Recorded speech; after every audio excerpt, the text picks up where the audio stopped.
हे आपल्याशी जोडले गेलेले आहेत। सतीश सर, फार मोठी घडामोड म्हणावी लागेल, अखेर युद्धविरामाला इथे आता मान्यता मिळते।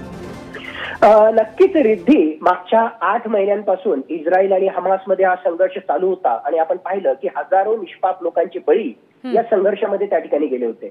नक्कीच एक आशेचा किरण म्हणून युनायटेड नेशन सिक्युरिटी काउन्सिलच्या या प्रस्तावाला जी मान्यता मिळालेली आहे त्याकडे आपल्याला पाहता येईल। पण याच्यात आणखी 2-3 गोष्टी आपल्याला पाहणं महत्त्वाची आहे। सगळ्यात पहिल्यांदा, आतापर्यंत याच्या आधी सुद्धा युनायटेड नेशन सिक्युरिटी काउन्सिलनं वेगवेगळे प्रस्ताव त्या ठिकाणी ठेवले होते, पण ते त्या ठिकाणी पारित झालेले होते। त्यामध्ये महत्त्वाचं कारण होतं, एका बाजूला अमेरिका तर दुसऱ्या बाजूला रशिया आणि चायना यांनी जो आहे या प्रस्तावाला विरोध करण्याचा वेळोवेळी त्या ठिकाणी प्रयत्न केला होता। पहिल्यांदा असं झालं की 14-0 म्हणजे रशिया ॲब्स्टेन झाला आणि त्याच्यामुळे हा प्रस्ताव त्या ठिकाणी पारित झाला।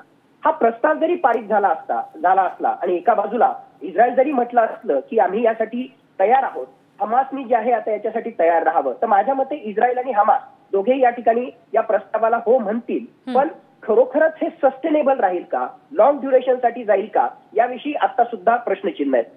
इस्रायलने त्यांचे इप्सित ध्येय जे आहे आतापर्यंत त्या ठिकाणी साध्य केलेले आहे, कारण ज्या प्रकारे त्यांनी हल्ले केले आणि ज्या प्रकारे हमासचं एकूणच इन्फ्रास्ट्रक्चर उद्ध्वस्त करण्याचा त्यांचा प्रयत्न होता, ऑलमोस्ट जे आहे त्यामध्ये ते यशस्वी त्या ठिकाणी झाले। म्हणून इस्रायलला खरं म्हटलं तर या ठिकाणी प्रश्न नसावा।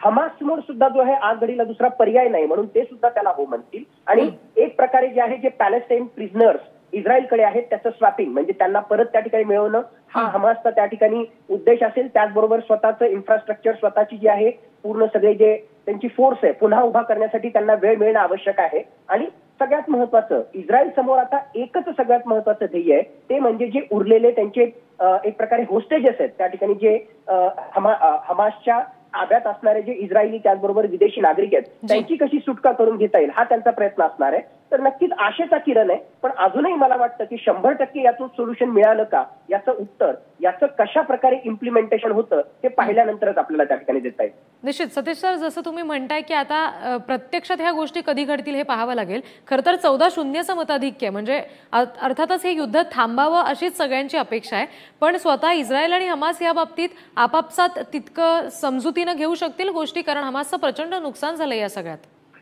नक्कीच हमासचं तर नुकसान झालेलंच आहे आणि जस्ट आता मी जसं म्हटलं की आज घडीला खरं म्हटलं तर दोघांसाठीही ही युद्धबंदीचा प्रस्ताव काही काळासाठी कंटिन्यू करणं हे दोघांसाठी संयुक्तिक आहे। पण लॉंग ड्युरेशन मध्ये हे टिकेल का, कारण लॉंग ड्युरेशन मध्ये जे आहे हमासला इस्रायल सोबत दोस्तीचे संबंध त्या ठिकाणी ठेवायचेच नाही, पुन्हा त्याला त्याचं इन्फ्रास्ट्रक्चर उभा करायचं आहे, पुन्हा जे आहे इस्रायल विरुद्ध त्यांना भविष्यामध्ये हल्लेही त्या ठिकाणी करायचे असतील, तर त्यामुळे जे आहे भविष्यामध्ये हमासकडून सुद्धा हे टिकेल का। आणि दुसऱ्या बाजूला इस्रायलला सुद्धा जे आहे वेस्ट बँक आणि गाझामध्ये कशा प्रकारची परिस्थिती निर्माण होते हे त्याला त्या ठिकाणी पाहायचं आहे। आणि अशा प्रकारचा हमासचा खतरा हा भविष्यामध्ये राहू नये हा सुद्धा इस्रायलचा त्या ठिकाणी विचार असणार आहे। त्यामुळे लॉंग टर्मच्या बाबतीत या ठिकाणी प्रश्नचिन्ह आहे, पण आज घडीला इमिजिएट त्यांना जे साध्य करायचं आहे की इस्रायलचे जे काही नागरिक त्या ठिकाणी बंदी म्हणून हमासकडे आहेत ते कसे लवकरात लवकर सोडून घेता येत याकडे जे आहे इस्रायलचा पूर्णपणे कटाक्ष असणार आहे। आणि म्हणूनच युनायटेड नेशन सिक्युरिटी काउन्सिलच्या या प्रस्तावाला इस्रायलनं मान्यता दिलेली आहे आणि आशा करूया की ऍटलीस्ट हे 3 टप्प्यामध्ये हा सगळा 3 फेजेसमध्ये